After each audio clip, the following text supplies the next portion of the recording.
Grr, arg. Well, fuck. Here we go. Let's fucking do this. Hello there. Welcome to episode 13 of the Mixtape Podcast, the podcast dedicated to deconstructing film from a screenplay writer's perspective. I'm your host, as usual. My name is Marcelo Nostroza, joined as always by my fellow co-host and fellow screenplay writer, Dean Stark. And on today's season 1 finale of our show, we are going to discuss the 2003 film 13, directed by Catherine Hardwicke. Fuck yes. Fuck yes. I think I got it right. Got it. And if you guys, as we've been doing for most of the season, my fellow co-host here, Dean, is basically going to take us through a scene-by-scene breakdown of this film. So, Dean, are you ready? You know, there are a lot of movies where when you watch it just for entertainment purposes, you know, it's great. But then when you put your screenwriter hat on and you look further into it and you start to unpack it, you actually see the flaws within the story, within the characters. And that has happened actually a lot on this podcast, where we've watched movies previously and gone, oh, they're great. But then when we watch it with the screenwriter's hat on, we're like, oh, it's actually crap. Then there are those movies that you watch for entertainment purposes, and then you watch it with the screenwriter's hat on, and it makes it even better. This is one of those movies where watching it from our perspective actually explores and opens up the story even more than when you're just watching it for entertainment purposes. That is how good this movie is. It is, like Marcelo said, directed by Catherine Hardwicke. If you know the name, she also directed Twilight. This is an indie movie if there was ever an indie movie. It is extremely low budget. It was written by Catherine Hardwicke and Nikki Reed. Nikki Reed is actually in the movie. And the movie is loosely based on Nikki Reed's life when she was 13, like 12, 13. And if you know the name Nikki Reed played Rosalie in all the Twilight movies. This movie also stars Evan Rachel Wood. And if you don't know her, or if you know the name but you don't know where she's from, she is in a show called Westworld. And if you're a True Blood fan, she actually played the Queen of the Vampires in Louisiana, which is my favorite thing that she's ever played. So yeah, this movie 13 is crazy, but let's get into it. So a 13-year-old girl's relationship with her mother is put to the test as she discovers drugs, sex, and petty crime in the company of her cool but troubled new friend. So this movie actually also stars Vanessa Hudgens. Very, very, very little, young, first ever role Vanessa Hudgens, which is, you know, kind of funny. Wait a minute, who is she? Vanessa Hudgens. She's a High School Musical. She was the one with No. I know who. Oh, Vanessa in the Hudgens movie. Is, but who is she? Oh, in the movie. She was Evan Rachel Wood's best friend. Okay, before she broke back. Yeah. Okay. So the opening scene is quite interesting editing choice by Catherine Hardwicke. It is just a close-up of Evan Rachel Wood's face. And let me tell you, before I get into it, Evan Rachel Wood and Nikki Reed were both 14 when they shot this movie.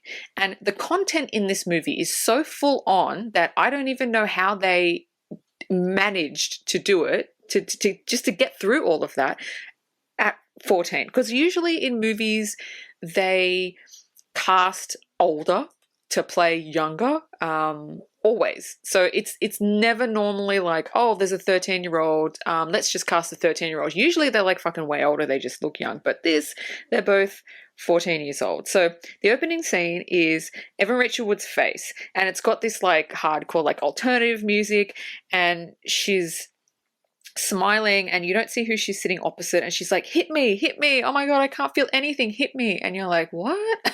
You don't fucking know what's going on.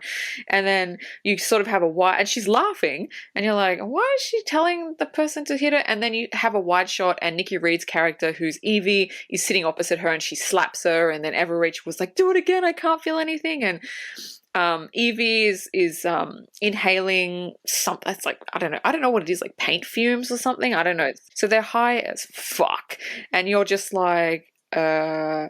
And then they both start slapping each other, and she's like, no, punch me, I want to feel the punch me. So they both start like punching each other until Evie sort of punches her out, and she's like got blood everywhere, and then that's it. That's the opening scene. And then the next scene, it's like 4 months earlier. So now we get to see the lead up to that scene. But that scene is so telling, because if the movie had opened on the next scene, which I'm about to describe, it would not have shown what the movie is about. This scene encompasses every single thing that this movie is going to be. So the editing choice by Catherine Hardwicke was spectacular in my mind.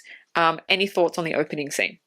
Yeah, I really, really love the opening scene because, like you said, the opening scene sets the tone for the rest of the movie. There's a couple things that I loved about this opening scene. First of all, Evan Rachel Wood's performance and her facial tics and her mannerisms was so good. Also, the thing that I loved about this opening scene was the music, the film grain, the way that it was shot, and just the overall fuck it mentality that came through the directing. It was just so, as a viewer, it said, look, you're gonna fucking sit down and you're gonna watch this for however long we watch this, and you're not gonna fucking move, and you are going to be riveted. And I got all those feelings in one goddamn opening scene. So I was like, "Oh my god, I'm in for a fucking ride here," and I just loved it. Yeah, the opening scene just sets the tone perfectly for the movie. So the first official scene of the movie is 4 months earlier, and you see Evan Rachel Wood, whose name is Tracy in the movie. She's walking her dog with Vanessa Hudgens, and she's very geeky. She's got her hair tied up in like a bun, and she's wearing like a shirt that's got like flowers, just very, very geeky. And her mum is actually played by Holly Hunter, which is a brilliant actress. And she drops them off at school, and they're not popular at all. And the way that Catherine shows this is there's people bumping into them, like, oh, like, I'm sorry, like accidentally fucking on purpose. And they kind of don't do anything. They're meek, and they're just like, oh, trying to navigate their way through the high school experience. So okay, they're not popular, then they don't have friends, they're just kind of just friends with each other.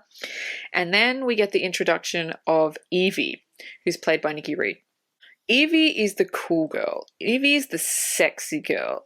Evie is the girl that all the guys like want to bang, basically. But she's 14. Let's just remember, if you watch this movie, she is 14. What I love about this high school scene is the 90s clothing. The low-rise jeans, the studded belts, the tops where the belly button is showing. I mean, the 90s clothing in this movie is just like fucking off the chart. I loved that. So a fun fact, I know this is not trivia, but I'm going to say it anyway. So I said that this movie was loosely based on Nikki Reed's life. You might find this fascinating. You might think that Nikki's character Evie was based on her, but actually it's Tracy's character that's actually Nikki Reed in real life. So when Nikki Reed was cast for the role, she was kind of going for Tracy's role because that was her experience, was Tracy's experience. But then she read for the role of Evie, and she got that role. So it's kind of opposite. And I was like, oh, she was really Tracy? Anyway, so that was kind of like freaked me out. Anyway, yeah, 90s clothing. And they don't know each other yet.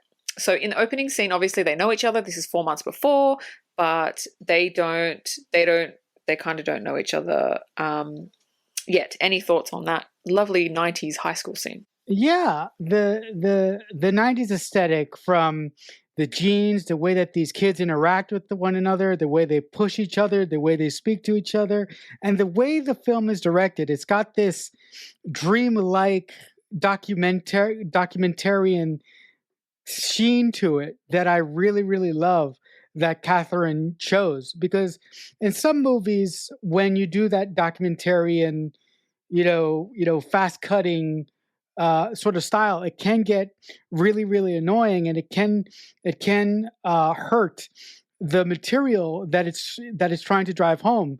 But I thought that directorial choice by Catherine in this movie specifically worked because you feel like fly on the wall during this whole movie. You feel like someone who doesn't who shouldn't be watching this, but you are there, and you're just terrified the whole time that you're watching it. Yeah, I think the directing is just like amazing in this movie. So the next scene is we go back to Evan Rachel Wood's house, and you get to see the dynamic between her and her mum. So her mum's a hairdresser, and she does the hairdressing out of the house, and she's kind of asking for, Tracy, who's Evan Rachel. I don't want to say Evan Rachel Wood all the time because it's going to annoy the shit out of me. So I'll just say Tracy because that's her character's name. So she's asking Tracy, for her help, and Tracy's coming in and helping her. And so they've got that closeness, the mother-daughter closeness. There's no fighting, there's no bickering or anything. So you get to see that.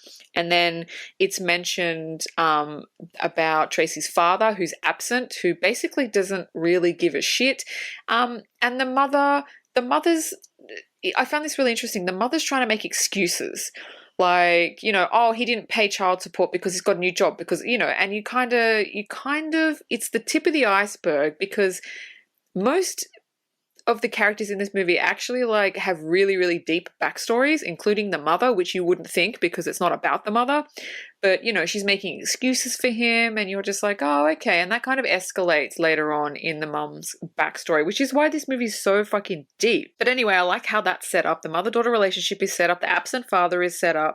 No, I really like that scene because, like you said, there's so much history between Tracy and her mother that isn't explicitly said, but just a couple moments of watching their interactions, you really get to understand that both of these people, being Tracy and her mother, are broken, and they are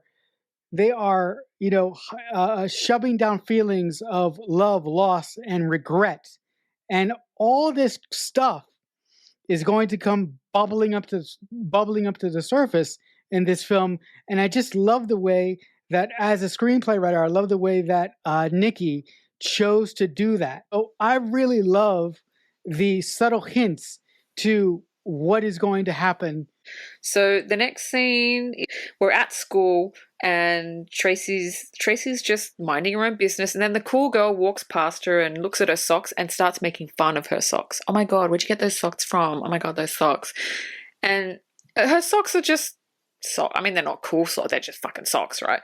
And so it cuts to, Tracy's at home and she's throwing her socks in the bin, and then she's got toys on her bed. She's throwing everything that is her, again, she's only 13, right? She's throwing in the bin, and her mum comes in, and her mum's like, what are you doing? She goes, no, I need new clothes. I need new clothes now. And I don't like these socks, and I don't like this, and I'm throwing all my toys out. And the mum's kind of like, where the fuck okay. But I liked the school scene, because it just goes to show, and this is so true, peer pressure is such a huge fucking thing, that one person that is decreed, the cool person, if they say, oh, I don't like this, then, you do go home and you're like, okay, well, I'm not going to wear this because they said, high school, I don't care what anybody said, high school is rough. High school is way rougher than like when you get out of it in real life, because a lot of people in real life, like, yes, there are some fucktards, but high school is just like fucking brutal. And this is the start of the arc of Tracy, from being an innocent 13-year-old to all her insecurities starting to come up of, I need to fit in. If I don't fit in, I'm an outcast. If I'm an outcast, I'm not going to have any friends. If I don't have any friends, I'm a loser. If I'm a loser, what's the point? I don't want to live anymore, kind of thing. Like that's literally, like, that sounds dramatic, but that's literally like the steps that she takes of all her insecurities start coming out just by that one fucking comment. Just by that one comment of, oh, look at your socks are so stupid. It's just, it's the triggering event to everything that's going to happen in the movie. What say you? Tracy is an individual who is a child, and she just wants a place to belong, and she just wants to be loved because of the incidents that happened in her family. And I'm just really, really upset that Tracy basically saw the the queen bitch that ruled the school, right? And not one of her friends was strong enough to tell her, this is not a good idea. You should not do this, right? So as much as I really liked the start of this film, I really would have liked her friends that she had at the beginning of the movie. Maybe it would have been a scene or two to see them sort of say, Tracy, this isn't a good idea. And then you could have Tracy do what she does to set her on her arc for the entire film. But I thought that as a writer, I needed that one moment from the friends that she had before she went downhill to say, this is not a good idea. Because I felt that nobody told her this is not a good idea. Nobody told her you need to think about this first before you do this. But she is 13 years old, and when I was 13 years old, I didn't fucking think about shit. Yeah. And I didn't listen to anybody. So with that being said, I understand why the writer did what she did, but as a screenplay writer, I would have given Tracy that one rope to warn her, if you do this, you could go down a path that you may not come back from. Yeah, I wouldn't have written that in, just because warn another 13-year-old like, maybe you shouldn't do this. It's not in the mentality. They're still 12 and 13. It's like it would not have been authentic to me if a 13-year-old going, maybe you shouldn't do this. This looks bad. No, I mean, you could see her friend Vanessa Hudgens was very meek, was very much a 13-year-old, nerdy, just kept to herself, and do you know, like, yeah, I mean, I couldn't see myself saying that to my friend when I was 13. Maybe this isn't a good idea. Maybe your brain doesn't work like that. From my perspective, that's an adult thing to say. That, I mean, even a 16-year-old, 17-year-old maybe wouldn't say that, depending on how developed they are. But yeah, I just don't think it would have been authentic, because that's not really how 13-year-olds think. But that's just me. So the next scene is she's had a fit about, I need new clothes, my clothes are all shit. So her mum and her stop a van that sells clothes, and they're buying clothes out of the van. So you can see that they're poor. They don't go to a shop, they go to like a seedy van, and they're buying jeans and tops and all that. And I like that scene because it shows, hey, they live in a house, but hey, they're still like poor as shit. So the next scene is Tracy's at school, she's got her new clothes on, and she bumps into Evie, which is Nikki Reed's character. And Evie kind of looks at her up and down. She's got her new, Tracy's got her new clothes on. She's not wearing like flowers and everything. She's kind of got the cool girl clothes on, and she looks her up and down, and she says, we can hang out after school. We can hang out on Melrose. Call me. And like, Tracy's just like, okay. And I love this bit. I love this bit so much. She grabs a wad of paper out of her pocket and a pen and says, write down your number. And that just fucking transported me back to the 90s. Yes! I was like, yes, I remember. Yes! I remember that. When you didn't have a phone and you used to carry like or you could just remember it, but my memory's fucking shit and I can't remember anything. So yeah, I used to carry like a pen and a piece of paper, and you're like, oh, write your number down, or you just write it down on someone's arm or something. So that's kind of more the thing. But I was just like, oh, that's so nice. Like the clothes is one thing, but when she pulled out that wad of paper, I was like, oh my god. I love Tracy's reaction once she gets a number and basically what's this girl's name again? The name of the girl? Evie. Evie, yeah. So I love I love Tracy's reaction once Evie walks away. The act of elation by Tracy is magnificent. Yeah. It's just glorious to see that. So this scene just was so many happy triggers everywhere. Yeah, she's super happy. She does like a little happy dance. She's like, oh my god, the cool girl wants to hang out with me. So she gets home and she dials the number. And you can hear the service operator on the other side of the phone saying the number you are calling is out of service. And right there, just right there in that little scene, it's like, oh, she's given her the wrong number on purpose. And you can see, you're like, okay, Evie's a bit of a bitch. And then but why would she give her the wrong? Is she trying to fuck with her? Like, who knows? Yeah, but you don't know that until that happens. She's a queen bitch. Hey, we're gonna get into the bitchiness of Evie. So anyway, all right. She out of service, and then she kind of gets really pissed off, and she's like, oh fuck it. So she jumps on a bus and goes to downtown LA. And she's on Melrose, which is where Evie said that she would be. And she kind of goes into some stores, and she goes into one fashion store on Melrose, and she sees Evie with her friend. And she walks, and this scene always bugs me. It bugs me because I get really anxious because it's so embarrassing. Because obviously Evie does not want to hang out with her, but it's like she wants to hang out with Evie so bad that she's willing to like get on a bus, go to somewhere she's never been by herself before. Like at 13, going to downtown LA, that's a big fucking thing. She's searching in all these stores, and then she finds Evie. Like it's embarrassing because you're like, oh no, honey, no, she doesn't. Okay. But she wants a friend, and she wants to be friends with the cool kids so fucking badly that anyway, she does it. So she sees Evie in the fashion store, and she's like, oh, I tried calling you, but like I was coming here anyway. So, and you're like, oh my God. And like the anxiety like picks up again because you know that that's a fucking lie. And Evie kind of looks at Tracy and goes, oh, my phone didn't ring. And then she's like laughing. You're like, bitch, you're a bitch. You're a bitch. But Tracy doesn't realize this yet. That's the thing. We realize it, but Tracy wants a friend that she's just like willing to push all these red flags. And Evie's one big fucking red flag. Paint her red, she's a fucking red flag. But she just wants to be friends with the cool kids so badly. At that point when when Evie said, oh, I must have gave you the wrong number, I was like, Tracy, if you don't wind up and fucking hit this bitch across the face right now, I'm going to turn the fucking movie off. But she didn't hit her.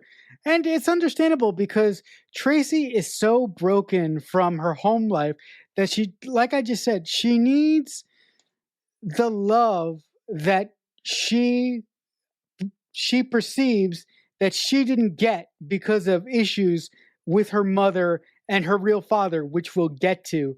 But all of this behavior is built on Tracy's home life that we haven't even opened up yet. But I will say something about Evie.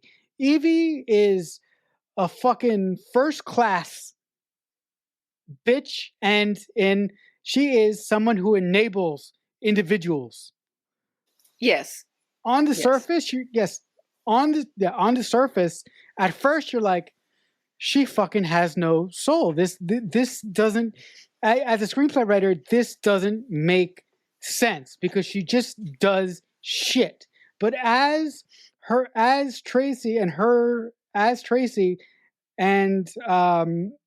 Evie's relationship is shown throughout the film, the writer does a really, really good job of giving us small little hints that Evie in herself, in her soul, is broken too. So it's really a catch-22 when you think about it. It's like, which one of these two children are fucked up the most? Yeah, and we do get that. We get Evie's backstory, and we do find out why she is the way that she is. So like, yeah. So, in that scene, so Evie starts. So Evie's like, sorry, no, Tracy goes, oh, I only bought $10, and Evie starts, Evie and her friends fucking start laughing at her, and they start putting stuff in their purses. They start stealing clothes, and Tracy's like, yeah, no. So she waits outside because she just does not want to do that. And as she's waiting outside, a woman sits next to her on the bench, and the woman's distracted. She's on her phone, and she puts her purse next to her, and Tracy goes into her purse and steals her wallet and runs across the street to where Evie is and says, you know, look what I just stole, look what I just stole. And she opens it up, and there's like so much money in there, and Evie and her like little fucking minion friend are like, oh my god. And so, you know, they're going shopping, they're going to like Skechers, which is so fucking 90s. There's so many touchdowns in here that you and I love and adore, so just sorry, I'm just gonna say Skechers. Oh, right after my own heart. I know, Skechers. So yeah, they and you know, Tracy's like, oh my god, I'm in. So because she stole the money, stole the wallet, has the money, now Evie kind of likes her now. There's so many insecurities going on here. So anyway, after that scene, we're back at the house, and you know, her mum's cooking in the kitchen, and she's like, wait, why are you cooking? You only cook when and then Tracy starts getting the shits, and you're like, why is she getting the shits? And then there's a knock at the door, and her mum's boyfriend is there, and Tracy fucking hates this guy, but we don't know why she hates this guy yet. But she just says to her mum, you said you weren't going to do this again. You promised us. And again, with the mum's backstory, you can see where Tracy gets the issues from. Because her mum does the same shit that Tracy does, just in a different way. Wants to be loved, wants to have someone, wants to be accepted. It's the same shit. It's like a fucking cycle. So, and it's funny because when you're in those insecurities, you can't see anything else. So Tracy, being her 13-year-old daughter, and she's got a brother who's, I think, like 15, 16. We don't really see a lot of him. Tracy, being 13 years old, she's saying to her mum, you said you weren't going to do this, right? So obviously her mum has disregarded the fact that her 13-year-old child does not like this guy at all, and we will find out why she doesn't like him. She's disregarded that and gone, you know what, fuck it. This guy makes me feel like I'm worthy. I'm going to have him in my house, which is so fucked. It is so fucked to do that. But it just, again, it adds another layer to the mum's issues, backstory, and insecurities. And it shows why Tracy is the way that she is. Okay. This was the scene where, as an individual who has felt in my life that nobody gives a shit about me, that nobody really cares, this scene really, really triggered me because Tracy's, like you just said, the psychological issues that Tracy is exhibiting are the same psychological issues that her mom has, but her mom doesn't understand, or she can't see that her daughter is drowning in a glass of fucking water. And the only thing that Tracy needed was someone to catch her and someone to listen to her just for a moment. But nobody in this film ever does that. Every character in this film is out for me, myself, and I. And I just love that decision by the writer of this film. Also, the great thing that the writer of this film does is that she presents these character flaws, but she doesn't give away the whole store right from the start. She lays hats on the ground as we go along to hint that something is coming. And as the movie goes along, things start to make sense. So from a structural standpoint, this script is covering all its fucking bases, and it is so well written from the perspective of a young girl who is supposed to be 13. It just works because you have to put yourself in the mind of these 13-year-old girls. You can't watch this movie as a 34-year-old man like I am now. Yeah, when you watch this movie, you got to put yourself in the shoes of the characters. If you don't do that, this film is not going to work. Okay, so the next scene is interesting to me because Tracy's mum drops her and Evie off on Melrose so they can go shopping. And it's funny because they're in the car and she goes, oh, maybe we can go here and go there. And I'm like, ooh, no, no, no, no, no. And Tracy's like, no, Mum, it's just me and Evie. Like, you can just like pick us up in an hour. And the mum is like devastated. And I'm like, what? Why do you... Like, obviously, if she's with her friend, she doesn't want her mum coming along. And I just thought, like, her mum... And it just, like, adds another layer of her mum is so fucking, like, oblivious. Yeah.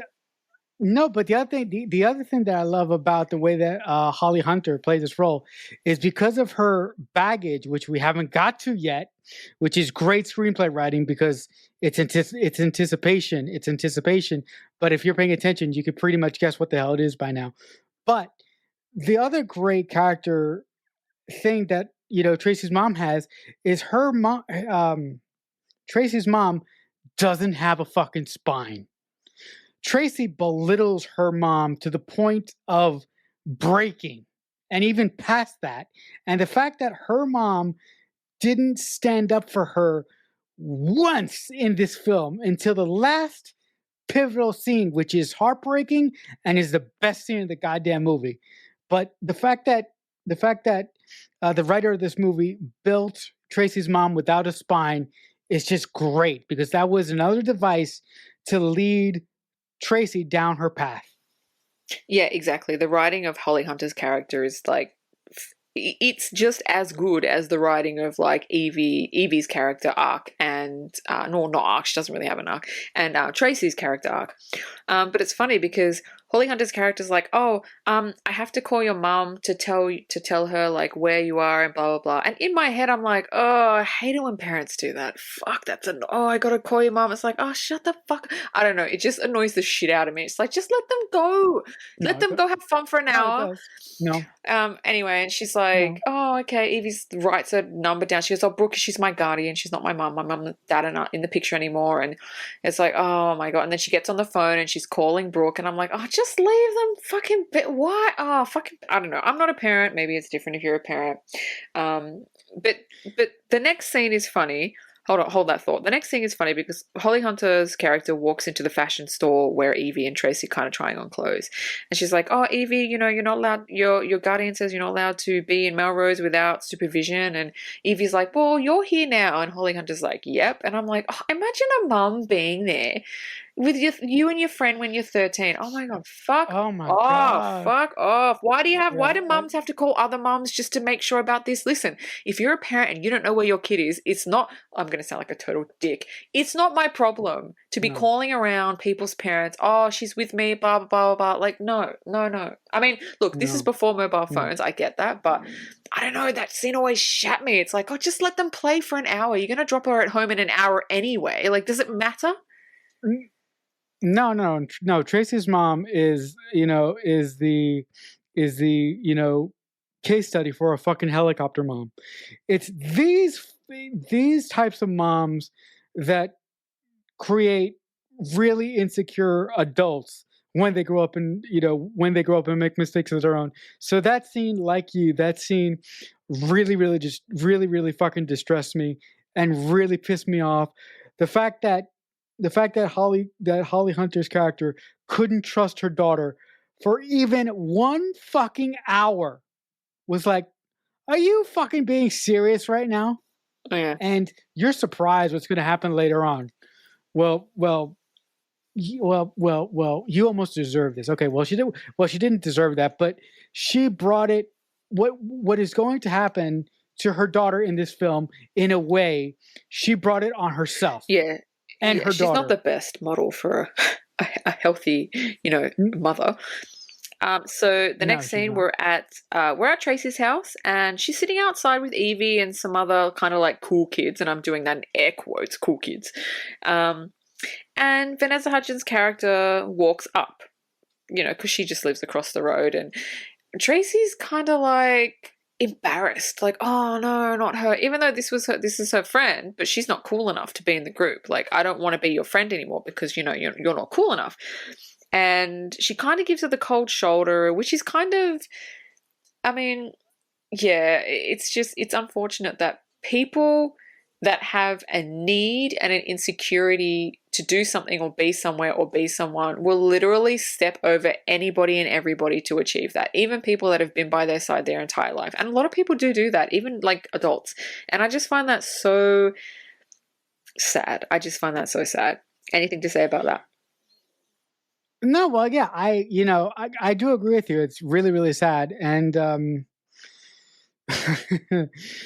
as an individual who for a large point of my life have wanted to belong somewhere, I really identified with Tracy because I've been in multiple situations in my life where I I went through hella high water because I wanted to be seen and I wanted to be a part of something.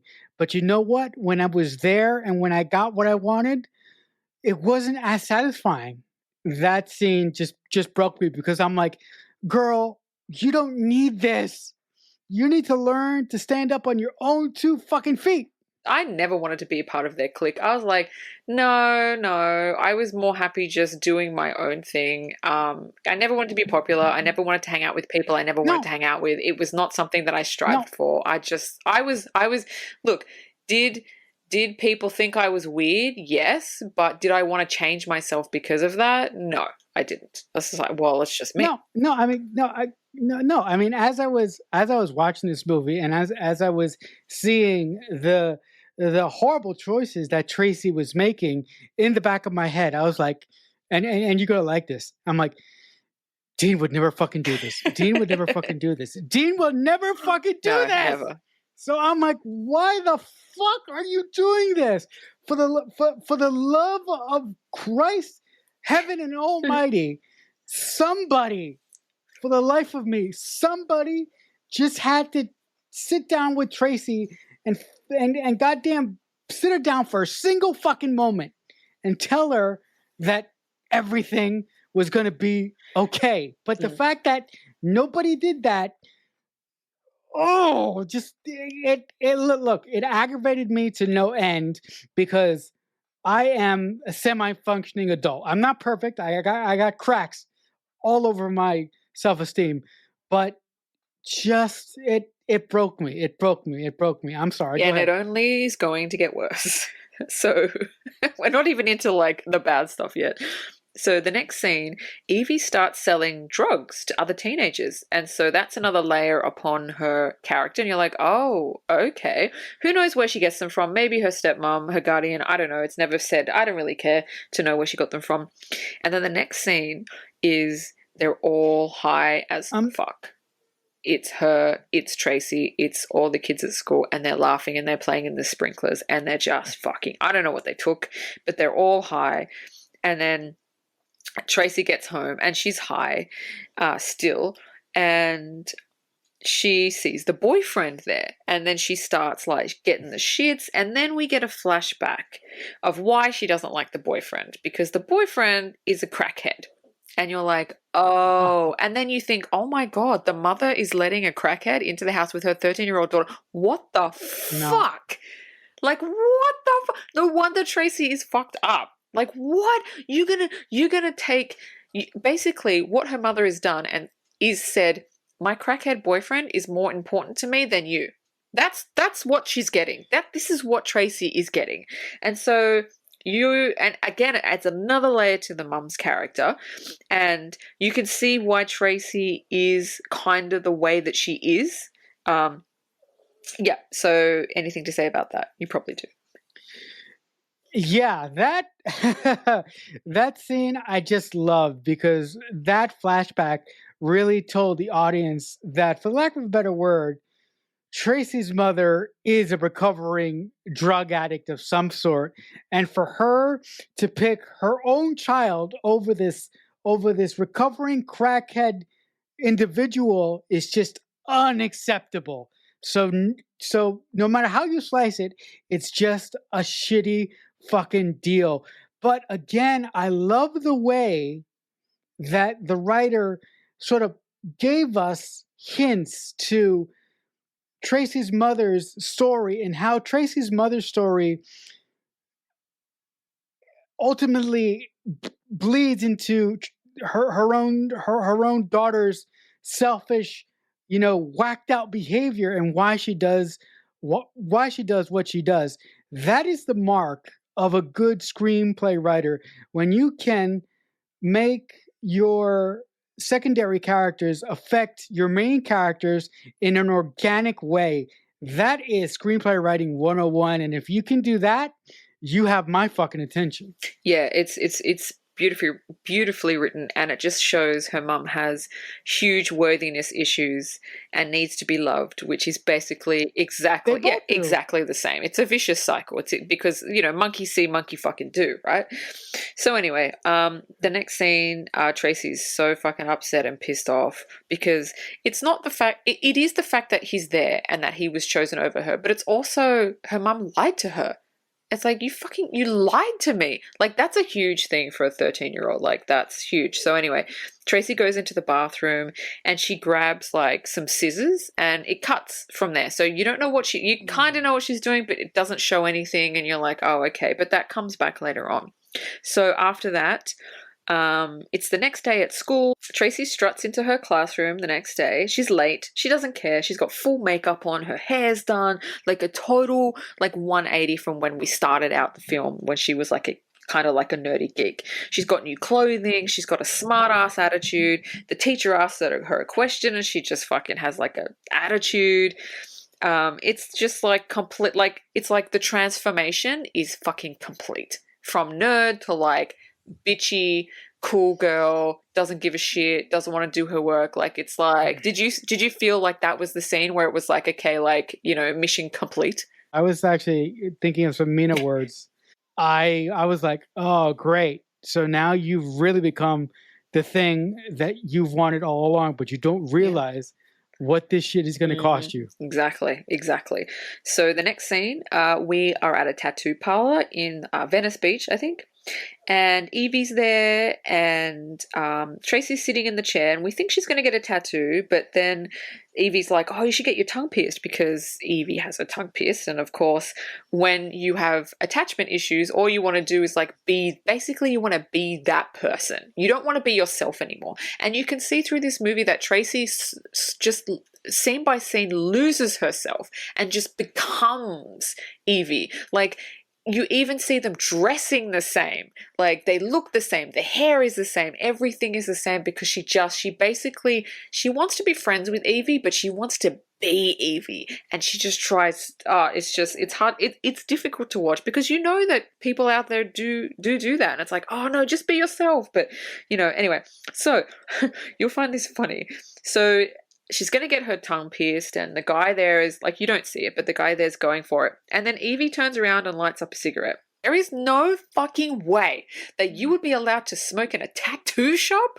I don't care if it's the 90s, 80s, 70s, where you could smoke anywhere you wanted. No. There's no way you could do that. There's hygiene issues. It has to be a sterile environment. So like that, I don't know why, but that just shat me. I'm like, that's not even a thing. There's no fucking way. Especially like if you're doing a tongue piercing, like that's like an open wound. Not that tattooing is not an open wound, but still, it's just like, no, that's not a thing. So that kind of irked me. Yeah. When Evie lit that cigarette, the first thing that ran through my head was, this is the one point where the movie sort of, went over a little bump for me, because that is totally unsanitary. And like you said, an owner of a tattoo shop would never allow that, because a tattoo shop has to be as sterile as it possibly can. And with Evie lighting a cigarette, that just fucks up the environment. Yeah, so that to me really irked me as well. Yeah, I mean, look, because I'm like, the place that I go to, you can't even bring food in. So the next scene is so Tracy's at home and she walks into the house and she goes to the washing machine and grabs the clothes out of the washing machine, and then she starts freaking out because she finds her mum's boyfriend's in the wash. And then she's like, "You promised me you wouldn't do this again." Like it's basically the same situation as her with Evie, being taken advantage of. Evie is taking advantage of Tracy and her mum's boyfriend is taking advantage of her. So you can see why Tracy gets the fucking shits, because it's like, again, like you said, it's all about, lying. And look, P.S. some people should just not be fucking parents, okay? And this person that they have written, who, if it is based on a real person, I hope you don't have children. Oh, well, you do because it's based on a real person, but I hope you don't. No. So, moving on. The next, so at this point in the movie, Evie has been staying at Tracy's house for a while. She doesn't want to go home, and Holly Hunter's character kind of doesn't have an issue with it.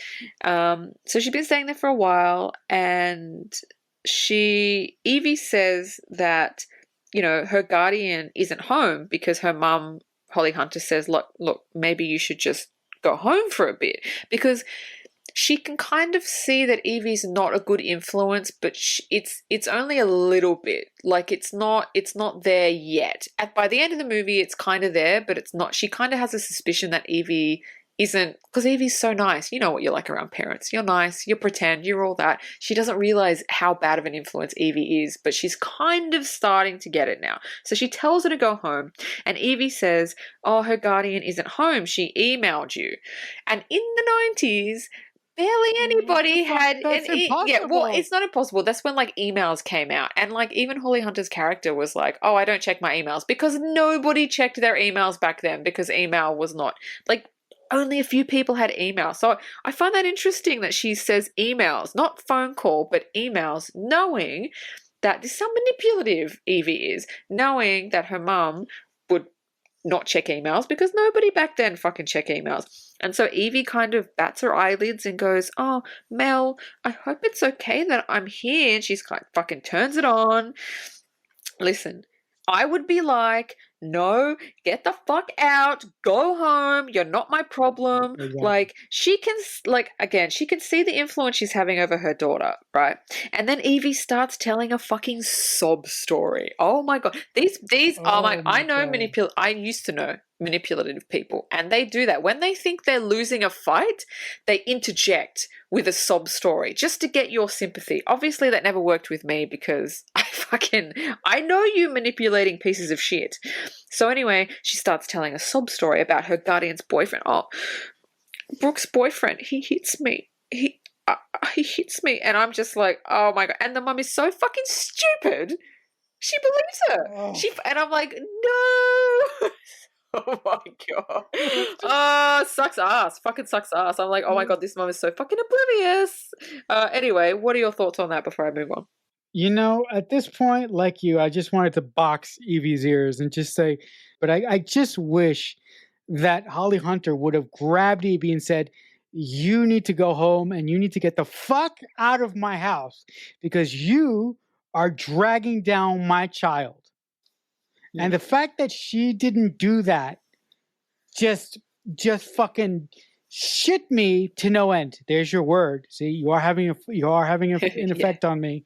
It drove me up a goddamn wall, and I was like, how can an adult allow themselves to be manipulated by queen bitch of the universe? Look. I understand that Holly Hunter's character is, potentially an addict and that she has no spine.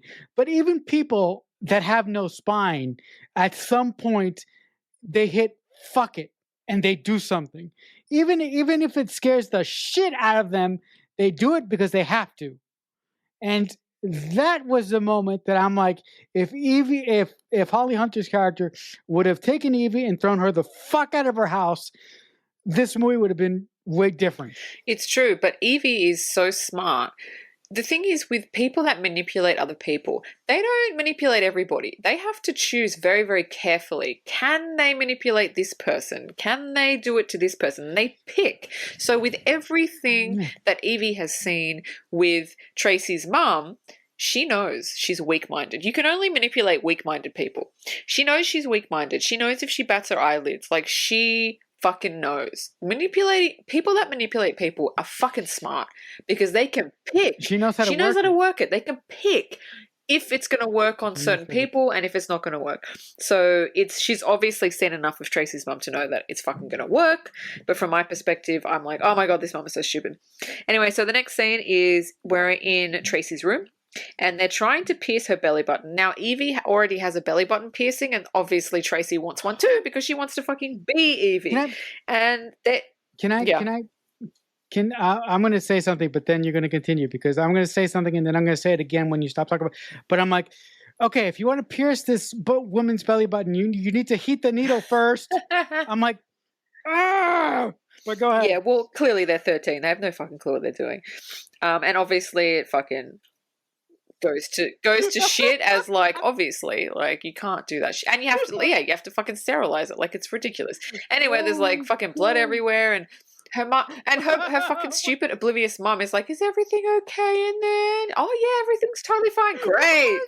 Great, like unbelievable. So fun fact about that scene, this is not in my trivia, but Nikki Reed, when she was doing that scene, she accidentally did pierce Evan Rachel Wood's stomach. It was a dummy needle, but she thrust it really hard and it went through. And in the movie, Evan Rachel Wood in that scene actually says, oh my God, like, what are you doing? That was ad-libbed because she broke her skin. So that was real. I love the way that Evan Rachel Wood takes her stuffed animal and she just says basically fuck it. And the way that Catherine Harwick directed the scene is that you don't see the needle go in. All that Catherine focuses on is Evan Rachel Wood's face, and you just see it. And Evan Rachel Wood is such a exceptional actress. She is so exceptional because of how hard her life has actually been. I just give so much love and support to Evan Rachel Wood anytime that I see her take on any role. And you guys know, especially you, Dean, you know that I don't give a shit. I don't give a rat's ass about actors. There are a few actors that I really care about, and Evan Rachel Wood is one of them. I know. So later on, Tracy and Evie are kind of lying in Tracy's bed because Evie fucking lives there now. So they're lying in bed, they're in their pajamas, and then there's like a tap at the window and it's Evie's boyfriend. And so Evie gets changed and she's like, oh, I'm going to go out. And Tracy's like, well, can I come? And Evie's like, oh, it's just going to be me and KK, which is like her boyfriend. She's like, oh, okay. And then, she jumps out the window and Tracy's left on her own, which is like not a good thing. And again, it adds another layer to Evie's character, basically saying she's using her. She's using her to stay there so she can do whatever the fuck she wants and she doesn't have her guardian breathing down her fucking neck. And so, this is where huge attachment issues come into it because Evie's gone away with her boyfriend, but Tracy can't handle it. She doesn't want to be alone. She wants to be with Evie like all the time. Massive, massive, massive emotional attachment, codependency, shit going on there. Like this movie's called 13 about 13-year-olds, but there's so much fucking shit in this. Like, it is crazy how much shit that's in this. Guys, as someone who knows what codependency feels like at a massive level and at a tiny level, that shit is not good.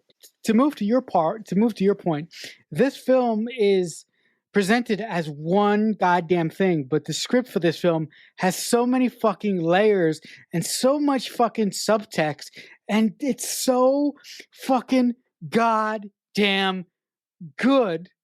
I can't stand it. I love this movie. I thought that this movie was going to put me in a pit of depression, and it kind of did, but guess what? I was happy to be down there. Yeah, this movie just goes deeper and you don't think it's going to do it, but it does. And then Tracy, after that, Tracy just can't handle it.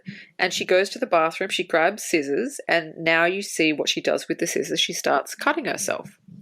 And it adds another fucking layer to the movie. And you're like, oh my fucking God. Like, that's a lot for a 13-year-old to feel that way and to start cutting themselves. Like, that's fucking deep shit.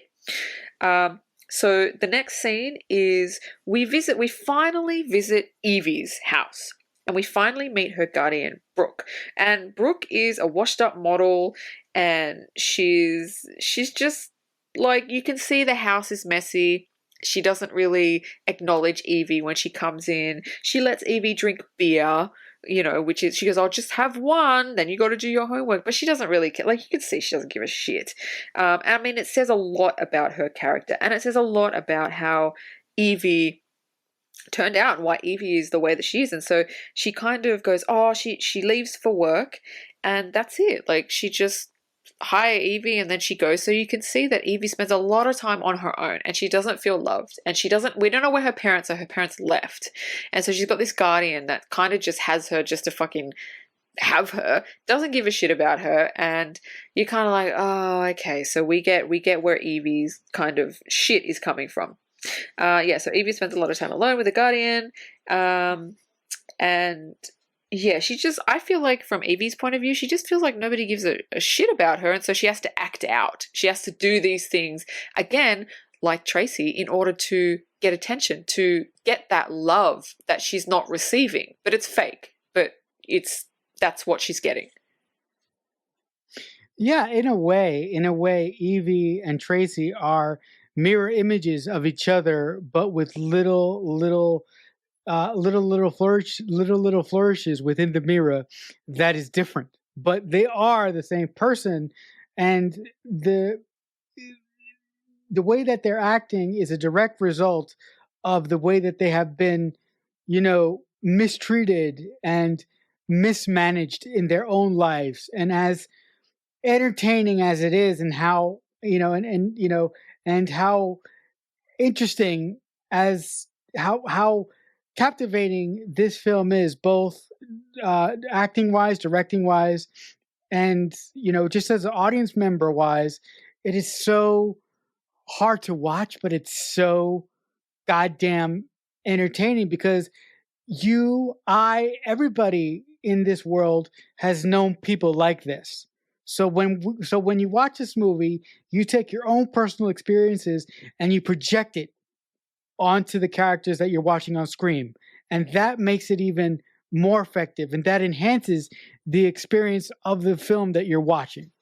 Yeah, exactly. I absolutely agree. And one of the scenes that is really kind of difficult to watch is the next scene, where it's Tracy and Evie, and they're at Evie's house because obviously her guardian is at work, doesn't give a shit, and she's with the boy. They're with boys, and they're getting high, and Evie starts making out with her boyfriend, and Tracy sees, and so Tracy starts making out with her guy. Right? She doesn't know what's going on. She just, okay, cool, I'm just going to do what Evie does.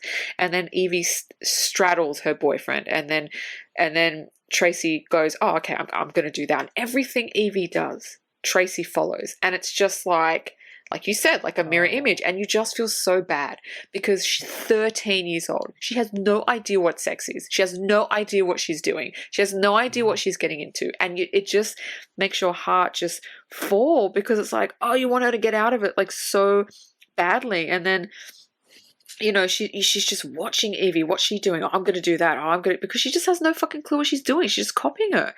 And then she starts like taking her shirt off, and you're like, oh no, honey, no, stop doing. You don't know what you're doing. No. And then she starts unbuttoning the guy's jeans, and she doesn't even really know him. That's the thing. Like, she knows him from school, but there was like one interaction where he asked her out, and then the next scene, it's like, they're at her house and they're making out. Like, she doesn't know him. Like, okay, if they've known each other for a while and they like each other, but she is making out with him because she thinks that's what the cool kids do. She's not doing it because she wants to or she likes it. She's just doing it because he's cool. I want to be cool. Yeah, I want to do all this cool shit that the cool kids are doing. Obviously, you don't see anything, but you kind of get a gist of what's going on. But yeah, that scene is kind of just hard to watch. Yeah, from a directing standpoint, the thing that you need to understand as a director when you want to make really really traumatic scenes for the purpose of the story that you want to tell, a really really good effective tool is suggesting something to the audience. Anything that you write on the page isn't going to work as well as what the audience can imagine in their own heads when you don't spell it out for them.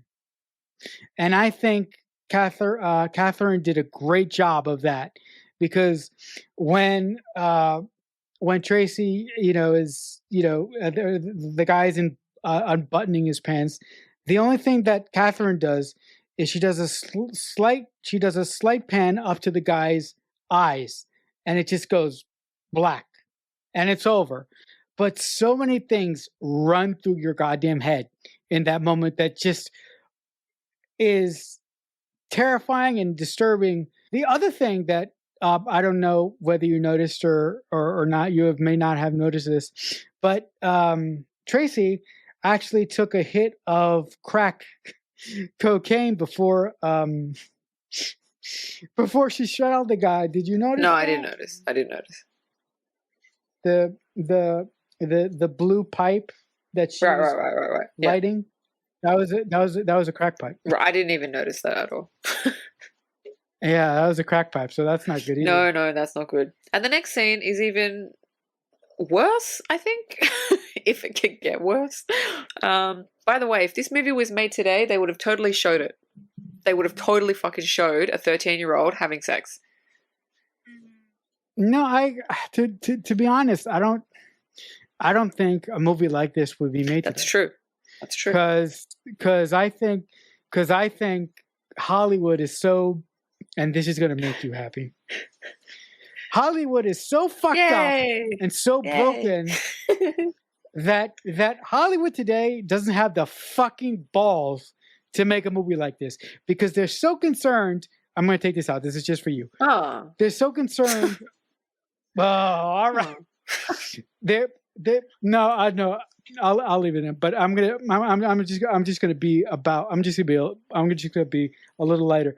They're so concerned with satisfying the populace, and they're so concerned about being politically correct, that a film like this, for someone who is going through something similar in their lives, could save their lives. This film could be an example for someone who is struggling with drug addiction, who is struggling with abuse, who's struggling with whatever. But because of the way that the Hollywood landscape is these days, people that need to see these films to help them out of whatever they might, be feeling, don't have,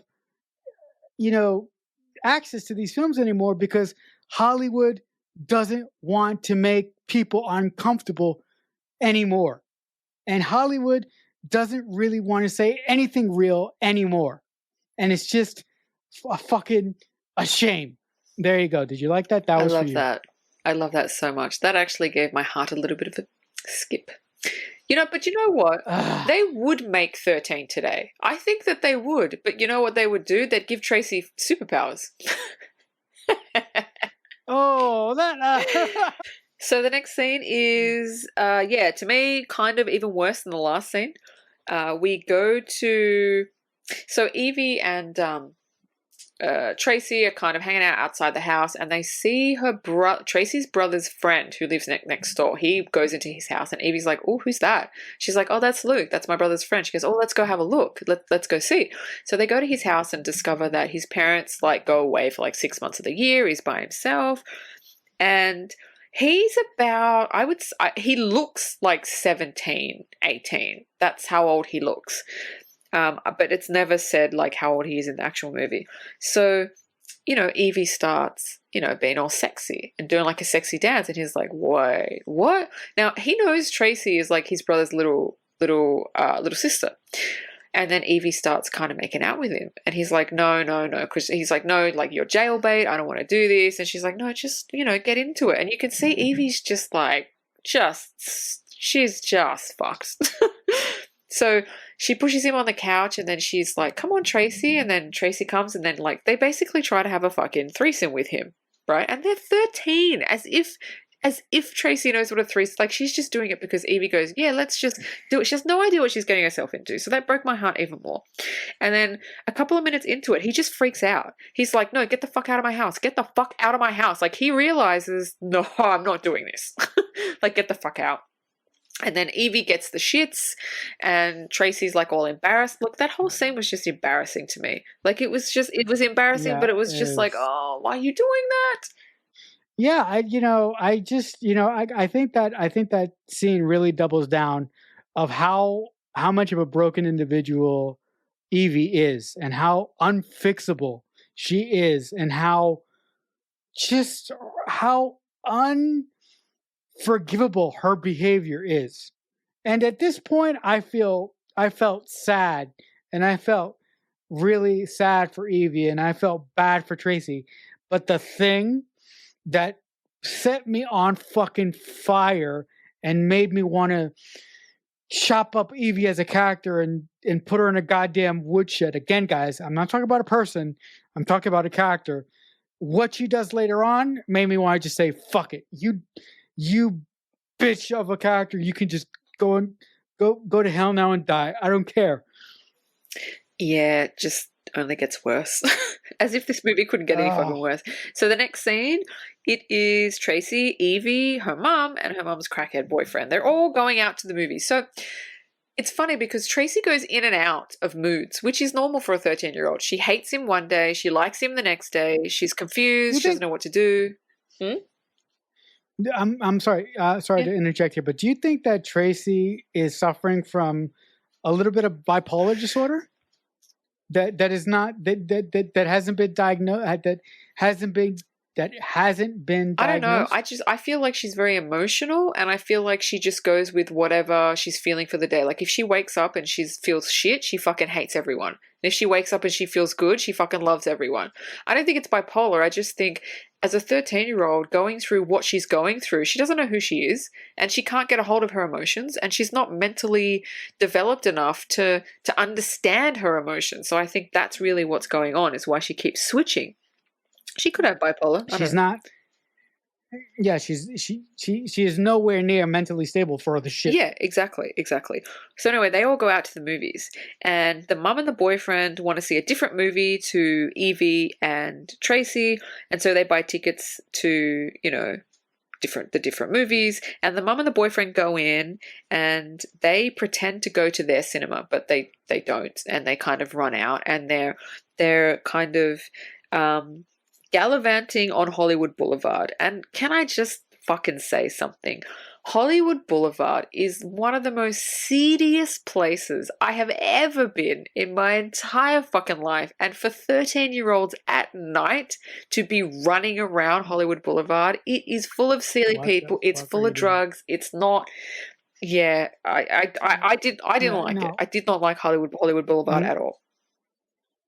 No, at this point in this movie, I'm like, for the love of Christ, what the fuck are you doing? I understand for a 13-year-old, it would be fun. Like, if I was 13 and I was in Hollywood, I would find that so fun. But as an adult, it's no good.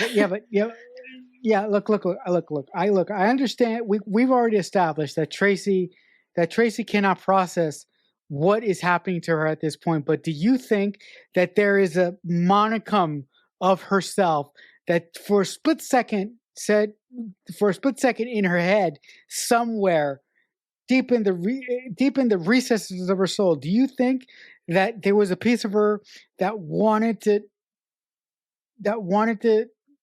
find a way out of this shit? Because at this point, I think Tracy was like a runaway train. Yeah. Because I'm like, how can you keep making? Look, if you make the mistake once, twice, okay, but the true mark of an insane person is doing the same thing over and over again, and expecting a different result. And it's just remarkable to me that even Tracy, with all her baggage and all her fucking shit, she did not try at least once to pull herself out of it and just to stop spiraling just for a minute. No, she's one moment. No, of at thought. this point, she's completely lost. She's no longer her former self. She is this new person that she's molded herself to be. So no, I don't think there was a little voice in her head saying, maybe you shouldn't do this. No way. She's completely lost. And she's completely in this fantasy that this is how I want my life to be. I'm having fun. I'm with the cool girl. I've got a boyfriend. I'm on Hollywood Boulevard at night without parental supervision. No, there's no way. Oh. And again, she's 13 years old. This is what she's always wanted. So that little voice is there, but it's definitely it's there's a lot of, it's stifled. It's definitely stifled.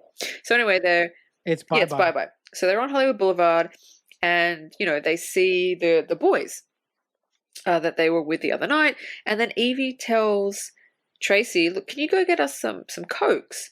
So Tracy, being the little lapdoggy she is, she goes to a store and is like paying for the Coke, and she's wearing tight jeans and she's wearing like a thong, like pulled up, like in total 90s fashion, because I don't know why that was ever a fucking thing. And her brother walks in. Her brother's like, "Oh, check that ass out." And then she turns around. She's like, and he's like, "Oh my God, Tracy." And then so she freaks out. He freaks out. And so it's like, oh my God, because oh my God, it's just so fucking awkward. Imagine like a brother saying it's just awkward. So anyway, she races out and she goes back to where she left Evie. Evie's not there anymore. And she's asking a random guy who she doesn't know, who was in the group who knows Evie, "Do you know where Evie is?" And he goes, "No, but do you want this drink?" And she goes, "Oh, okay." And so she takes it, and obviously there's something in it, because as soon as she takes a sip, she is fucked, right? And obviously that shows how much she's spiraled, that she's just fucking taking some random drink in a bottle that it's not even see-through. Like, you can't even see what's in it. And so he's taking her to all these places, and then he turns around to her and he's like, "Hey, do you want to suck my cock?" And she's like, "What? No." And she's like, fucked. And you're like, oh my God, she's on Hollywood Boulevard, city as fuck, with a guy she doesn't know. She's like, I thought when I first saw this movie, he's going to end up fucking taking her somewhere and fucking raping the shit out of her. Like, honestly, that's what I thought. That's what I thought the game was going to be. Yeah. Luckily, that didn't happen. Nice. So anyway, they walk into like a store, and they see Evie coming out of a back room with Tracy's boyfriend. And when she comes out, she wipes her mouth. So you know what she's done. You fucking know what she's done. And she's like, "Oh, hey," and Tracy's kind of so far out of it, she doesn't fucking know what's going on. And then the next scene, it's funny because it cuts to, they're all the mum, the dad, the boyfriend, Evie and Tracy are all in the car. They've arrived home, and her mum is kind of going like, "Where were you? You weren't in the movie." And they're like, "We were in the movie." "Oh, no, you weren't in the movie." And it's just like, her mum is just fucking so oblivious. Like, and Tracy's so fucking high. So high. And so fucked up. How and can her you not mum, notice and this? her mum being a crack addict, she should have noticed this straight away, that her daughter was high. And she just, I don't know if she doesn't want to notice it, but she didn't bring it up. And she didn't seem mad that they didn't go into the movie. She just kind of left it, which I thought was so fucking like, annoying. Yeah, it was super annoying. So any thoughts on any of those scenes? Yeah, those scenes were deeply, deeply fucked up. And I'm just gonna fast forward here. The fact that the character played by Tracy's mom, the fact that Tracy's mom doesn't pick up on any of these signs when Evie comes back fucking home as high as a goddamn kite is it is not excusable. As a covering alcoholic, as a covering addict, you should recognize the signs, because guess what? At one point in your life, you were there. So I don't know why, for the love of God, she didn't notice. But that plays into the whole problem that Tracy has as a character. Look, this movie is upsetting. It's triggering me up and down. But I think, and you might, and you might feel differently about this, but I think from a writing standpoint, this is the finest constructed film that we've talked about from a writing standpoint, because it is just so hard hitting. It doesn't forgive, and everything fits and everything works. Yeah, I agree. I think it's it's beautifully written. It's so deep. There's so many layers to all of the characters. Not even just like Tracy. Like all the fucking characters have deep, deep layers, and you can tell why one character is like the way that they are because of the other character. Like it's just, yeah, it's beautiful, beautiful writing on Catherine Hardwicke's and Nikki Reed's part. So the next scene is again another layer of the fucking onion, where Tracy's father comes. Now we know he's a deadbeat dad. We know he doesn't pay child support, but he comes, and the way that they've dressed him, he looks like he's got money. He drives a nice car. He's basically dressed in a suit, but just without the jacket. He's got nice, expensive glasses on. He's got an expensive watch on. And he's got not a mobile. He's got like a beeper. And, The Palm Pilot. Oh, Palm Pilot, yeah. So he comes to visit, and Tracy's sitting out the back, in the backyard, and he's like, I can't take you because I've got a new job. Again, she's being rejected by her parents, and I don't think parents realize that it's.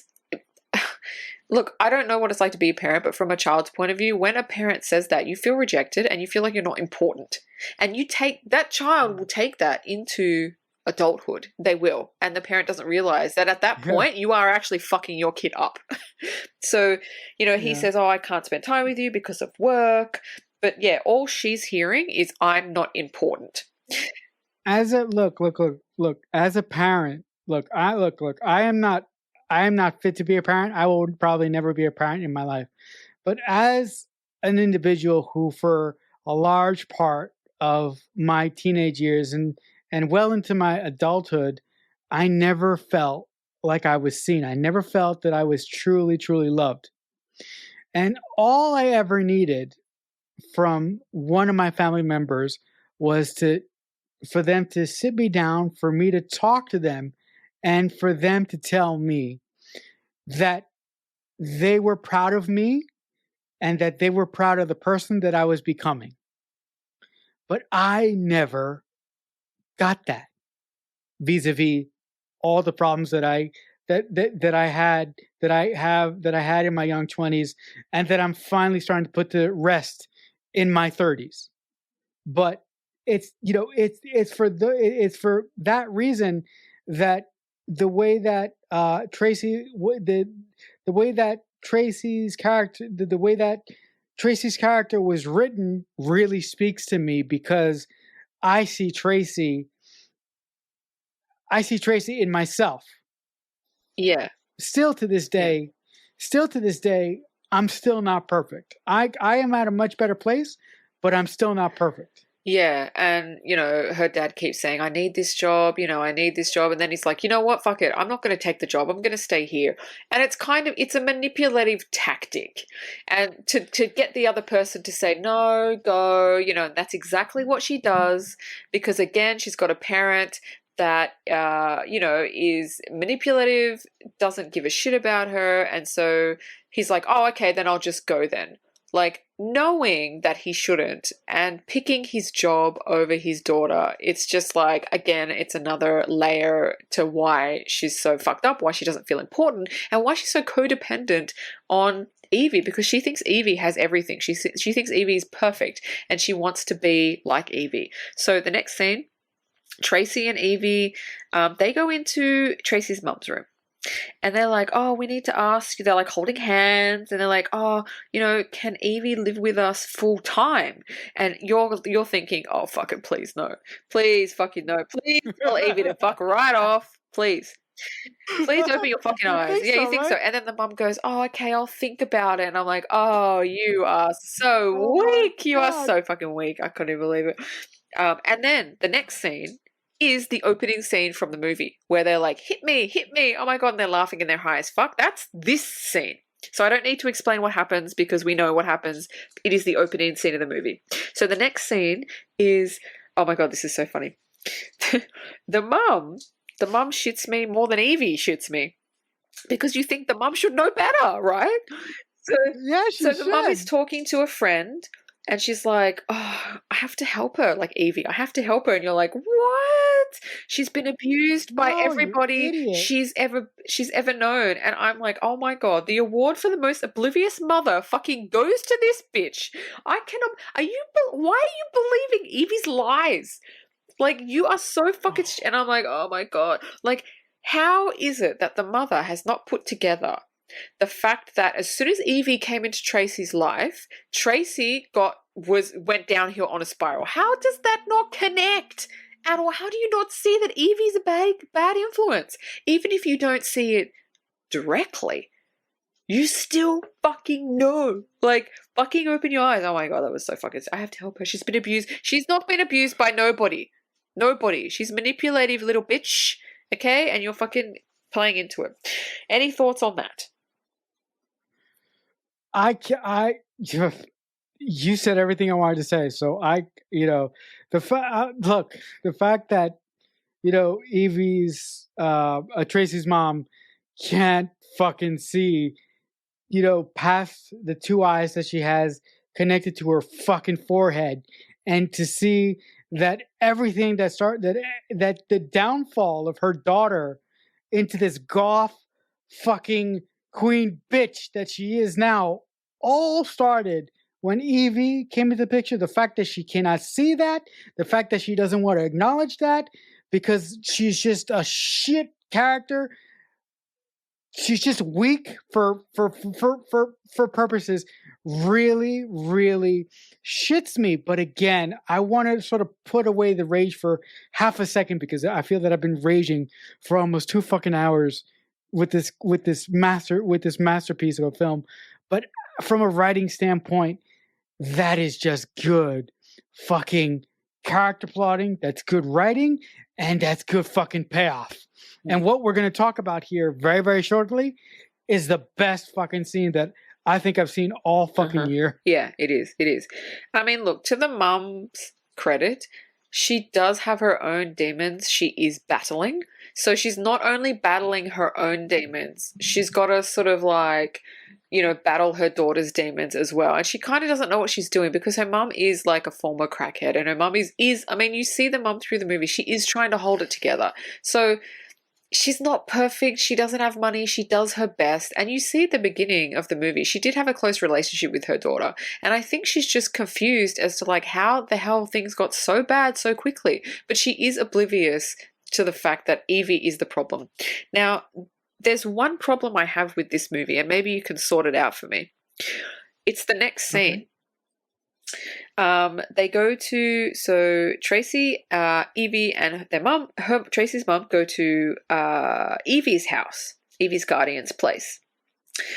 And Brooke is there, and, they kind of have a little bit of a conversation, and then her, Tracy's mum says, oh, we'll bring back Evie's things. And then Evie says, oh, you're not going to adopt me? And then Tracy interjects, and she goes, well, Brooke's back, so and I thought that was interesting because it went from can you adopt Evie, and then 2 scenes later it's like Tracy doesn't want that anymore and her mum doesn't want that I felt like there was a missing scene because it was a jump and there was no trigger point to that jump. And that's the only issue I have with this movie is the total mind shift with Tracy's mum and Tracy.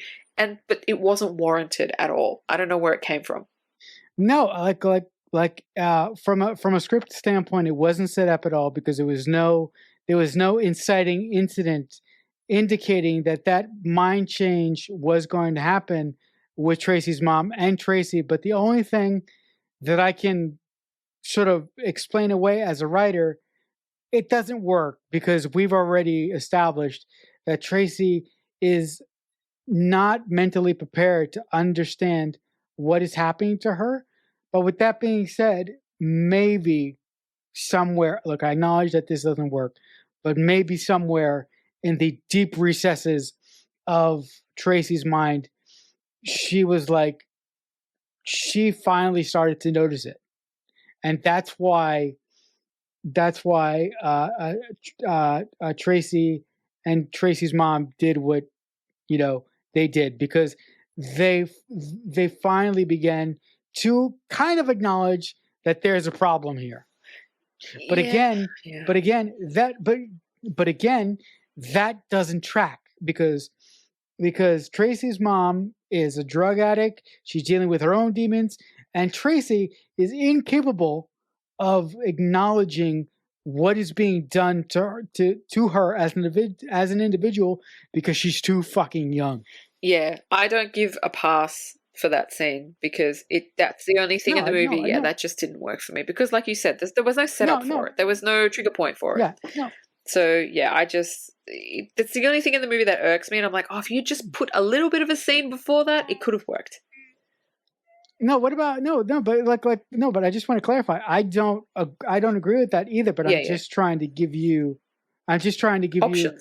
A passage of a passage of thought that may have gone through the writer's head as a way to justify this changing character so late in the film. The other thing that doesn't make sense at all, which is the fact that the plastic surgery bit. I'm like, where the fuck did this come from? So okay. So for everyone listening, when they go to Evie's guardian's place and they're like, "Oh, you're not going to adopt me, Brooke's back," blah blah blah. This scene, Evie's guardian Brooke, she's like, "Oh, they cut my ears off," and you're kind of going, "What?" So she's just had plastic surgery and she's just had like a face tightening, which has nothing to do with anything at all. So I don't know what the point of that was. It's no fucking point. But the disgusting thing about it was they just chopped her ears off, and they didn't do her face tightening correctly, because when you look over her right ear, you can see the bones in her face. You could see her unexposed ear, and I'm like, that is disgusting. And this scene could have been played exactly the way that it was played, but that was unnecessary. Yeah, I thought so too.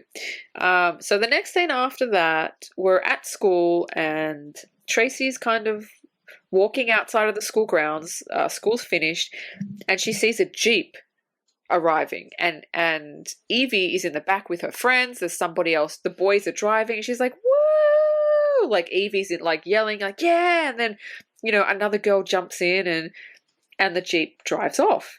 And Tracy's kind of standing there like, oh, okay. She doesn't acknowledge Tracy at all. Just fucks off, right? And then the next scene, Tracy's at a payphone, and she's like, "Hey, Evie, that was hilarious. Now come pick me up." It's Tracy. What? And then I think it's like Evie hangs up on her, and she's like, "Oh." And so you can see that after that scene where it's like, "We're not going to adopt you," Evie completely turns on Tracy. So you can see, if you didn't before, she was completely just using Tracy. And Tracy's just, obviously 13-year-old mind doesn't understand. Like, why don't you want to be friends with me anymore just because we won't adopt you? But that does not go through her head. But I thought that was so sad. It's like, yeah, that was funny. Come pick me up. She's like, huh? What? What? So, yeah, so she starts to. So there's a few scenes where you see Evie's evilness, and she starts to turn on Tracy. So she hands in Tracy's fake ID at school, and so the school pulls Tracy up on it, and then she tells these girls, these bullies, that Tracy stole something or did something that she shouldn't have, and they're like confronting Tracy, and Tracy's like, I have no fucking clue what you're talking about. Like, what? So she's starting to manipulate everybody around her to basically, it's leading up to the best scene in the movie, it's the spotlight is off her, and she's put the spotlight on Tracy, which is a huge thing that people that manipulate, people that gaslight people do. They don't want to be in the front row, they want to be in the back row, and by doing that, they put spotlights on everybody else. So yeah, this is the scene.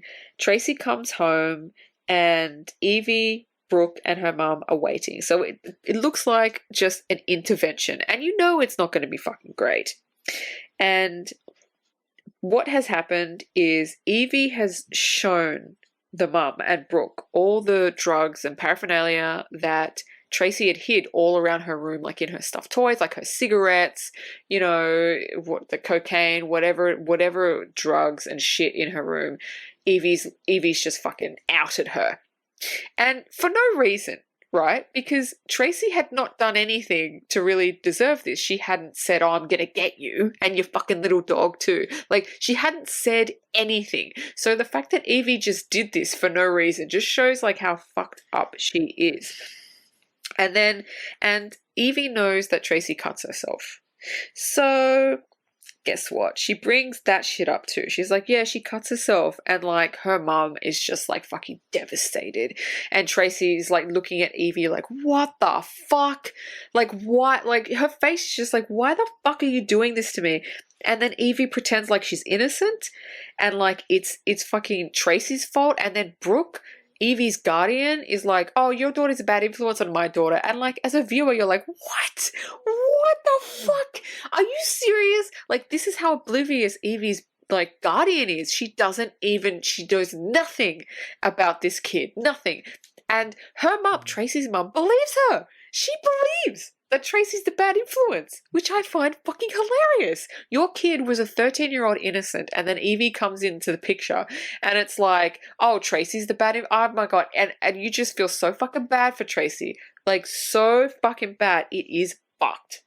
This is the one scene where, as I was watching the movie, it was horribly triggering for me because I dealt with a situation in my life where I needed someone's support and I needed them to believe me.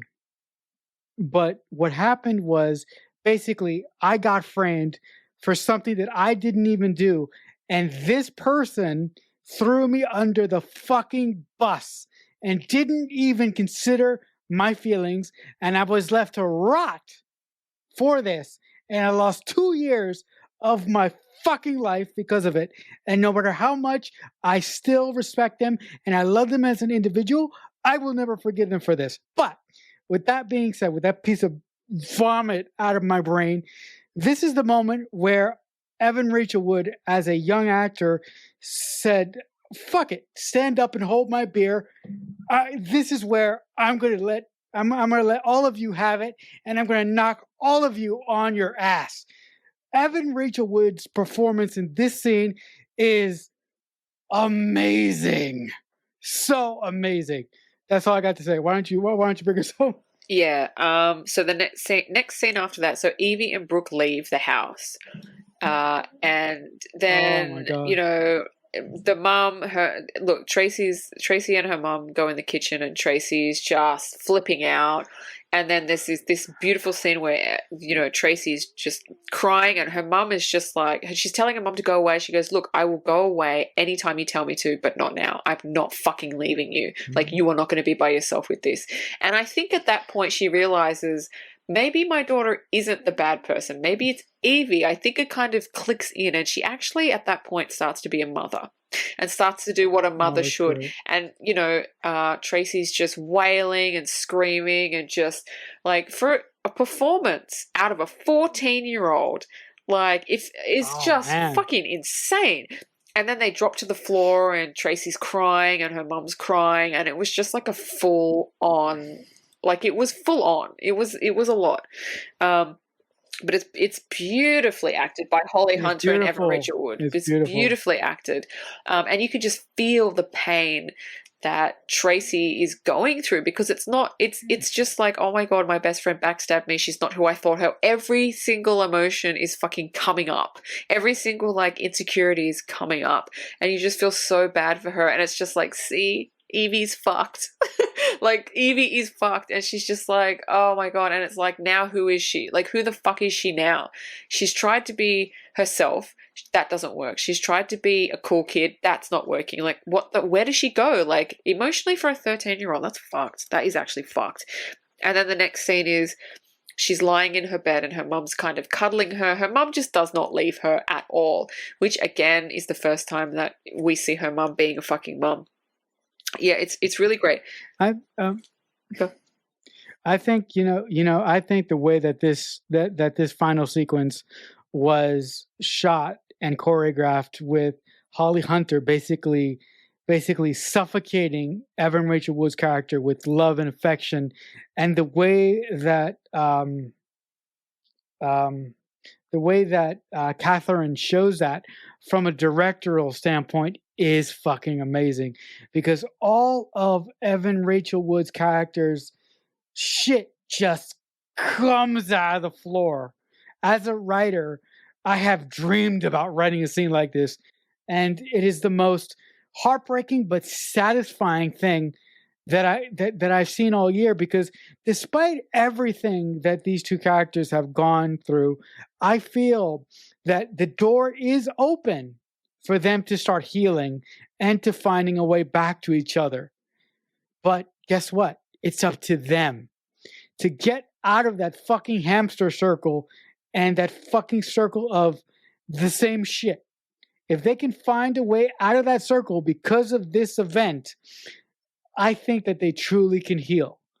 But they needed this moment, and they needed those two scenes to realize what a fucking disaster they've made out of their lives, and how much they have mentally and mentally hurt each other.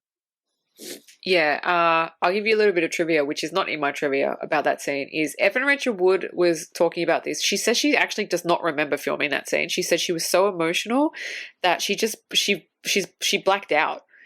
And she doesn't remember. The only thing she remembers is before they hit the floor. She remembers that. As soon as they hit the floor, her and her mum in that scene, she doesn't remember any of it. The only thing she remembers is when Catherine yelled cut, she said somebody lifted her up, took her to the couch nearby, and just held her. She goes, I don't know who it was. I cannot remember anything about that scene. So you can see how much of herself she puts into it at 14 years old. I can't even fucking believe this woman. She's amazing. Yeah, I hope that whatever they did in between takes was really, really good, because I don't know as an actor how somebody could do what they did and come and be able to come out of this unscathed and not be able to turn it off. Because, So the next scene, which is the final scene, which I always thought was just, I don't know, I feel like they dropped the ball in the final scene. It was just a weird scene. I didn't get it. So after the breakdown thing, Tracy's character is like on kids' playground equipment. It's like, I don't know what it's called. It's that thing that it's a round thing and it spins, and you can like make it spin by just like pushing it. It goes around in a circle. And so she's on that, and it's just, and it's a merry-go-round. Well, no, it doesn't have horses or anything. It's just a thing that you stand on and you can just spin it. I don't know what the name is. Yeah, it's like, I don't know. People will know childhood playground shit from the 90s. They don't have it now, but because it's too fucking dangerous. But it was never dangerous for me. I just felt really sick going around in circles. I was like, wow, I feel sick. Let's do that again. Yeah, even as a kid, I played on those things. So, yeah, she's on that, and she's making it go around in a circle, and then she just screams. Like, maybe, and then that's it. It's like cut to black. So I think, but she's not screaming in pain. I think she's screaming in like maybe like release, maybe? I'm not sure. I'd have to ask Catherine Harwick if I ever met her. Why did you do that? No, I really think that the way to end this film would have been on Evan Rachel Wood's eyes cradled in her mother's embrace. I felt that scene at the very end with Catherine going, round and round on the circle thingy, because it's clear that we don't know what it is. I feel that was superfluous. I felt that this movie should have ended like 5 seconds earlier. Yeah, I agree. So on to my trivia. Yeah, go ahead. Okay, so the film took 25 days to make, which is not long. Wow. And also, there was never more than 3 takes for every single scene shot. Catherine usually got it in 1 take, but she wanted to do like two extra takes. Oh, good for and her. like for Good for her. 14-year-olds, getting it in like the first take or even the first 2 takes perfectly is like fucking phenomenal, right? So you can see how fucking great they were. The movie was so low budget that the clothing you actually saw Nikki Reed and Evan Rachel Wood wear is actually their own clothing. Yes. Really? Wow. Their own clothing, okay. it's their own wardrobe. I already loosely based on Nikki Reed's life, blah blah blah. Yeah, Tracy was originally going to be played by Nikki. Almost all of the film was shot using handheld camera, which I actually really liked. Nice. Usually I don't like it, but I usually really it fit with the indie vibe of it. So yeah, they were both 14. Yeah, we know this. Okay, here's the last one, but this one's quite. Oh no, one more. The house, Tracy's house. That's actually a real house that they rented out. They didn't film it on a studio. That's a house. So everything in that house was actually in that house, and Evan Rachel Wood and Nikki Reed actually stayed in that house because they wanted to emulate the best friend thing. So her room, she actually like decorated, like that was where she slept when she wasn't filming. Oh wow, that is really, really cool. That's really, really cool. Yeah. I wouldn't expect that. No, but that's Catherine Hardwicke on a low budget making the shit work. She's awesome. So the last trivia I have for you, you're gonna fucking laugh your tits off at this. Let me just fucking say it with a straight face. Okay. Michelle Trachtenberg was set to star as Tracy, but she had committed to Buffy first. Oh my god, I wish fucking Dawn, fucking hate Dawn. I wish that she had gotten the role of no offense, Evan Rachel Wood, I wish that she'd gotten the role just so she didn't have to do Buffy and we could have got someone fucking better. Fuck. I thought that was hilarious. I was like, oh, of course. I can't breathe. Okay, for everybody that doesn't realize, I'm a huge Buffy fan. I can't breathe. I'm a huge Buffy fan, and I fucking hate Dawn. Dawn is a character in Buffy. I fucking hate Dawn. I just, every time she comes on screen, I just want to fucking blow my brains out. Fucking hate Dawn. And Dawn is played by Michelle Trachtenberg. Oh my god! Okay, but guys, okay. As I compose myself, Dean is not selling you short. She fucking hates Dawn. But the other thing that I feel that the audience is that we both are massive fans of Buffy. Yeah. So that's that. Oh my god, I can't believe it. That it could have turned out differently, Marcelo. Buffy could have turned out fucking differently, but it didn't. We got what we got. I mean, I'll take this part out, but imagine Evan Rachel Wood. Oh my god, that would have been awesome. Don't take it out. What? Leave it in. That's hilarious. Yeah. Oh my god, that would have been so fucking good. It would have been so good. All right. In a parallel universe, that is true. That will wrap up the initial season of the Mixtape Podcast, the podcast dedicated to deconstructing film from a screenplay writer's perspective. I would just like to say, I hope the way that we have deconstructed film from an angle that you're not used to, I hope that when you go watch a movie that you love, whatever it is, I just hope that you expect a little bit more out of the individuals who make the films that you love, whatever they may be. With that being said, I don't feel that I should hide it anymore, but we are returning for a second season, but we just don't know exactly when. And the other thing, so if you want to find us on social media and where you can get updates on the up and coming second season of our show, the best place to do that is to follow me on Twitter. I'm at CreekFanatic88. And if the good folks at home want to find you, Dean, for updates on our show or anything that you have going on in your life, what would be the best place for them to do that? You can follow me at DeanStark477 on Instagram, or you can follow our official Mixtape Podcast Instagram account. It's just mixtape_podcast, I think. And please like and subscribe to our podcast if you enjoy what we say. And yes, we will be back for a season 2 talking about a brand new batch of movies. And we really, really hope that you enjoyed our season and that you got something from it. Yeah. No, and just with that, before I sign us off for season 1, I just want to say that talking film with one of my best friends, who just happens to be a screenplay writer, was a complete joy. And I just want to say thank you to my friend Dean, because if Dean is, if I am the lifeblood of this podcast, Dean is the heart that makes it go. And I would not want to do this show with anyone else out there in the greater universe. So with that being said, for now, please remember, if somebody is kind enough to one day make a mixtape for you, that must truly mean that they love you. The Mixtape Podcast is a Balloonhead Productions presentation.